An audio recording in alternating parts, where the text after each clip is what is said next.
अलाव पे चौपाल होगी राम मंदिर की बात। हमारा ये जो कैंपेन शुरू हो रहा है आज से, आप लोग देखना न भूलिए। एनडी न्यूज पर ज़्यादा से ज़्यादा तादाद में उससे जुड़िए। नमस्कार, मैं अंशुमान शर्मा आपका स्वागत करता हूं एनडी न्यूज में। तो हमारा लगातार प्रयास है 22 जनवरी राम मंदिर का उद्घाटन। लगातार हम लोगों के बीच जा कर के आपको जो जमीनी हकीकत है, क्या सोचते हैं लोग भारतीय जनता पार्टी के बारे में, राम मंदिर के मुद्दे को लेकर, चुनाव संबंधी सभी जानकारियां आपको एनडी न्यूज पर समय समय पर देते रहेंगे। और हमारा लगातार ये प्रयास रहता है कि आप तक जो जमीन की जो असलियत है वो हम आपको बड़े पर्दे पर दिखाएं। ज़्यादा से ज़्यादा आप लोग जुड़िए एनडी न्यूज़ के साथ, क्योंकि एनडी न्यूज़ एक ऐसा प्लेटफार्म है जो आपको रूबरू कराता है, जो कि सच्चाई है। पर्दे के पीछे का सच आपको एनडी न्यूज़ दिखाता है। आप लोग ज़्यादा से ज़्यादा तादाद में हमारा चैनल सब्सक्राइब करिए, और अगर फेसबुक पर देख रहे हैं तो उसको लाइक करिए। धन्यवाद। कोई किसी का घर का सम्मेलन नहीं हो रहा है कि नहीं बुलाया गया तो हम नहीं जाएंगे। राम के पास जा रहे हैं, ना कि हम सत्ता पास या मोदी जी के पास या योगी जी के पास नहीं जा रहे हैं।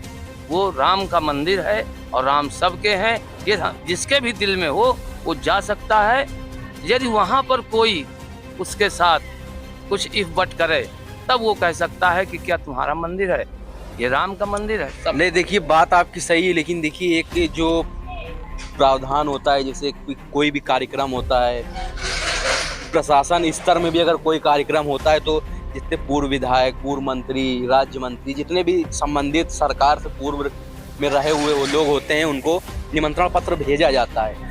जहां आप ये बात कह रहे हैं कि किसी के, मान लीजिए आप ये कह रहे हैं ना, किसी के मान लीजिए घर का प्रोग्राम नहीं। हाँ, किसी के घर का प्रोग्राम नहीं है, राम का के मंदिर का प्रोग्राम है, जिसकी लड़ाई 500 साल से चल रही है, कि लाखों व्यक्ति मरे हैं उसमें, इस मंदिर को के लिए, भगवान राम विराजमान के लिए। तो आज वो हो रहा है और हम मानते हैं कि नहीं, हम खुश हैं कि राम विराजमान हो रहे हैं। तो व्यक्ति को किसी का भी अपना सम्मान, भगवान के सामने जाने में हमारा कौन सा सम्मान है। हम तो श्रद्धा से जाएंगे, वहाँ कोई क्या भगा देगा हमको? नहीं भगा सकता। कोई ज़रूरी नहीं है कि हम मंदिर के एकदम पास पहुँच जाएं या आरती भी हमारे हाथ में आवे। हम तो गेट के बाहर खड़े होकर प्रणाम करेंगे, वो भी भगवान को स्वीकार होगा।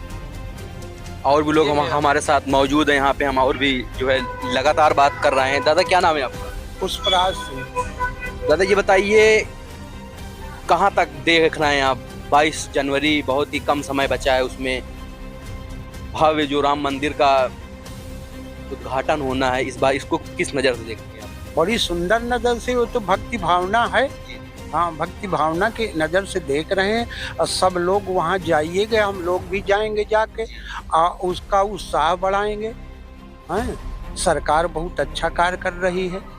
आने वाला समय वो अच्छा कार्य ही करती रहे, यही हम लोगों की अभिलाषा है। आप जिस तरीके से कह रहे हैं कि सरकार अच्छा काम कर रही है, जैसे कुछ जो है दबके के लोग कहते हैं कि, मान लीजिए जैसे आप अल्पसंख्यक को ले लीजिए, जो मुस्लिम समुदाय के लोग, ज़्यादातर उनकी शिकायत रहती है कि हमारे साथ नाइंसाफ़ी होती है। तो इस बात को किस नज़रिए से? देखो, जिसकी शिकायत है वो तो करता ही रहेगा। जिसके हृदय में प्रेम है, देशभक्ति है, तो वो प्रेम से अपने देश के लिए करेगा जाके। और जिसके हृदय में प्रेम नहीं है, देशभक्ति नहीं है, तो वो तो शिकायत करेगा जाके। वो केवल मुसलमान की ही नहीं, हिंदू भी करते रहते हैं जाके। अच्छा ये बताइए, जैसे मान लीजिए एक योगी सरकार ने एक, जिसे आप एक तरीके से, चाहे आप दहशत कह लीजिए, मुस्लिम समुदाय के लोगों को ये बहुत शिकायत रहती है कि भाई अगर हमारे घर में कोई भी कुकर्म कर देता है, या कोई भी विवाद से, कि किसी भी प्रकार का कोई भी आपराधिक मामला दर्ज होता है, तो उसमें हम लोगों का क्यों दोष है? घर, जैसे घरों में बुलडोजर लोग चलवा देते हैं, तो ये किसी हिंदू मुस्लिम का नहीं, सभी के साथ यही हो रहा है। लेकिन एक विशेष वर्ग के लोग कहते हैं कि मतलब अन्याय होता है, इसके बारे में? नहीं, देखो, अन्याय, जो कोई अन्याय करेगा उसको सजा मिलेगी। जो भी करेगा, चाहे हिंदू हो चाहे मुसलमान हो, जो अन्याय करेगा उसको सजा मिलेगी जाके। और जो अन्याय करेगा तो सजा पाता है, तो वही व्यक्ति को कष्ट होता है जाके। तो वो सजा के भागी हैं, तो मजबूरी है उनकी बोलना, विरोध करना, अब विरोध का ज़्यादा हाईलाइट करना। तो ये है उनका सब सिस्टम। हाँ, अब थोड़ा सा मुद्दे से हट करके बात करेंगे आपसे। ये तो बात रही राम मंदिर की। अब ये बताइए, जैसे आप जो अतीक अहमद को ले लीजिए, तो अतीक अहमद मान लीजिए बहुत प्रख्यात गैंगस्टर कह लीजिए, आप डॉन कह लीजिए, जिस भी आप शब्दावली से उसको उद्बोधन करिए। उसका मान लीजिए कुछ लोग ये कहते हैं, जैसे एक मतलब मुस्लिम समुदाय के लोग, कि जब उनको सजा हो गई थी तो उनको इस तरीके से नहीं मरवाना चाहिए। तो इसको मतलब कहाँ से देखते हैं आप? क्या इसमें सरकार का कोई रोल है? इसमें सरकार का कोई रोल नहीं। जो अपराध करेगा वो आज नहीं तो कल मारा जाएगा, किसी भी सरकार में मारा जाएगा। मान के चलो जिसका पाप का घड़ा भर जाता है तो आज नहीं तो वो कल मारा जाएगा। तो उनका पाप का घड़ा भर गया तो मारे गए जाके। अच्छा ये बताइए, जैसे जो अखिलेश यादव ये कहते हैं कि कोई भी मान लीजिए नौकरी नहीं है, किसी भी क्षेत्र में कोई विकास नहीं हुआ है, भारतीय जनता पार्टी ने एक तरीके से बेच दिया है पूरे सिस्टम को, हर विभाग को, तो उसको किस नज़रिए से देखते हैं आप? नहीं, कुछ बिका उका नहीं है जाके। जो कोई मेहनत करेगा, जो कोई पढ़ेगा और जो कोई अच्छे नंबरों से आता है उसको नौकरी और उसको काम मिलता है। हाँ, अखिलेश सरकार में किसको काम मिल गया है जाके? अखिलेश से बतावें जाके। नहीं, जैसे मान लीजिए अखिलेश यादव कहते हैं कि कोई मान लीजिए बहुत सी योजनाओं का नाम गिनाते हैं। हमने मान लीजिए जैसे 108 एम्बुलेंस है, ऐसे बहुत सी योजनाएं हैं। जैसे मान लीजिए और भी बहुत काफ़ी योजना है। गन्ना के क्षेत्र में समाजवादी पार्टी की सरकार में अच्छा विकास हुआ था। तो और भी कई हैं, जैसे मान लीजिए आगरा लखनऊ एक्सप्रेसवे का वो नाम लेते हैं, और जो है लैपटॉप की बात करते हैं, कन्या विद्याधन की बात करते हैं। तो उनका कहने का मतलब ये है कि जब से भारतीय जनता पार्टी की सरकार आई है, जो था वही है, उसी को मतलब मेंटेन नहीं कर पा रहे हैं। और आगे की तो बात छोड़िए आप, तो इसके बारे में अब देखो, वो उनकी योजनाएं थी, उन्होंने चलाया। सरकार का काम ही यही है। सरकार जो योजनाएं चलाती है, मौजूदा सरकार, वो पिछली सरकार हो गई, जो मौजूदा सरकार है उनको टिप्पणी करना उनके ऊपर लाजिब है कि ये इसकी देखभाल नहीं कर पाते हैं, इसकी व्यवस्था नहीं कर पाते हैं। तो उनका कहना विरोध का यही मतलबे है जाके कि हमारी योजनाएं उन्होंने फ्लॉप की, ये करते हैं वो करते हैं। लेकिन जो करते हैं वो सब सही करते हैं जाके, हमारे समझ पे। क्या नाम दादा आपका? हमारा नाम पुष्पराज सिंह है। तो आप मतलब जाएंगे? हाँ जाएंगे, क्यों नहीं, बिल्कुल जाएंगे। वो तो राम सबके हैं। आप भी जाइएगा, हम भी जाएंगे। जो मिलते हैं ये सिद्धपीठ में आते हैं, उनसे भी हमारा यही कहना है कि चलो राम मंदिर में चला जाके। हाँ, लोग यहाँ पे हमको मिल गए हैं, अलाव तापते हुए, सर्दी का मौसम है। हमारे साथ एक महिला मौजूद हैं। तो क्या नाम है आपका?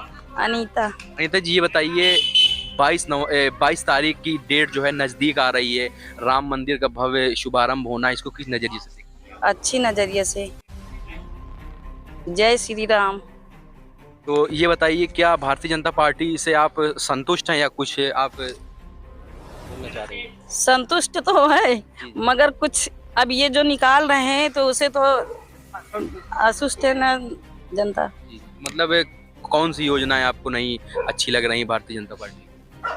अरे अब यही सब हमको तो भैया। चलिए, और हमारे साथ लोग ये बताइए, 22 जनवरी को जो है भव्य राम मंदिर का उद्घाटन होना है, किस नजरिए से देखना है आप? नजरिया अच्छा, लेकिन मंदिर है बनवा सकते जनता पार्टी पर, समाजवादी, और बाकी कुछ नहीं कह सकते। तो आप के लिए कुछ नहीं करे। जी, तो आपका मतलब है कि सिर्फ एक भटकाने का जरिया है? बस पब्लिक मंदिर बनवाओ, वोट पाओ, बस इतना भर काम रहेगा। अच्छा, तो मतलब क्या आपके जो है नजरिए से क्या होना चाहिए? अब जैसे यही वाला कांड भाव है, जो गाड़ी वाला पेट्रोल है, दुनिया भर के जो बंद रहा, आदमी पब्लिक परेशान था, क्या मतलब है बताओ? आपके कहने का मतलब है कि जो मेन मुद्दे हैं उससे जो है भटका करके सीधे यहाँ पे किस तरीके के कुछ इसके बारे में बताना चाह रहे हैं आप? जो ये गाड़ी वाला सिस्टम हुआ है, जी, जी। अब एक्सीडेंट हो जाए वो 7 लाख भी भरे, इसके बाद वो भी क्या कहते 10 साल का जेल भी खाए और मरेगा आदमी, साला बेचारा गरीब आदमी है। तो बताओ, तो आपका अब कहने का मोदी मतलब तो बैठे हैं, मोदी योगी तो बैठे हैं वहाँ, तो हम क्या करिए आदमी बताओ। तो क्या संदेश देना चाह रहे हैं आप? हाँ? क्या संदेश का देना चाहता है, अच्छा काम करो, मतलब कि पब्लिक गरीब आदमी है, अब देखो बड़ा आदमी बढ़ा रही, छोटा आदमी बड़ा बना हुआ है, बताओ है नंबर 2 के आदमी से यूं बने हैं चाचो गौ हो। और भी लोग मौजूद हैं हमारे साथ। दादा क्या नाम है आपका? मेरा नाम वीरेंद्र सिंह है। दादा ये बताइए 22 जनवरी को जो है भव्य राम मंदिर उद्घाटन होना है, किस नजरिए से देख रहे बड़ी हैं आप? खुशी की बात है कि हमारे भगवान वापस अयोध्या आ गए हैं जी जी और बड़ा उनका सहयोग और बड़ा अच्छा उनका काम। जी जी। हमें जितनी भी खुशी है वो अपनी खुशी को मैं किससे जाहिर करूं। अच्छा अच्छा। बहुत ही महान खुशी है, बहुत तो ज्यादा। ये बताइए कि 22 तारीख को आप क्या जाएंगे अयोध्या? हाँ, ईश्वर अगर हमें अपने चरणों में बुलाए होंगे तो अवश्य जाएंगे।